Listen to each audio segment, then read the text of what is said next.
Naye mukazi gwe naawe erikolaze nnyo obujega. Ate nti ennyumba wagambye mwagigula obukadde 45. Ate mba mwagigula 45 ate era zoyogedde zennyini. Nyawo bado yagala nsabe mmeka? Wandisabye obukadde 5 n'oyongeramu obukadde 5 ng'amagoba. Bagambye nti ku mufuko olina okukolera bizinesi. Nze njagadde kuyamba mukazi oli afune w'abeera. Kati nno nange mpaayo emitwalo 10.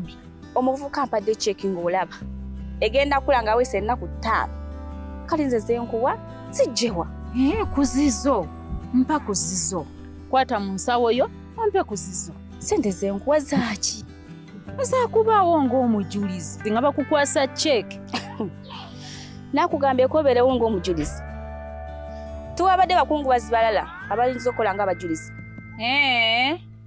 Mukazi gwe nakulabirawo ng'oli musiru. Nakulabiddewo nga toyina magezi totegeera. Nzikumye sijja kuzikuwa. Kati oba obweru wabunoonyaamu ki? Tebukusaana teri mweru munaku mubweyingizaamu. Sijja kuzikuwa. Toyina magezi oli kisiru ebikazi ebinene mu babisi. Kale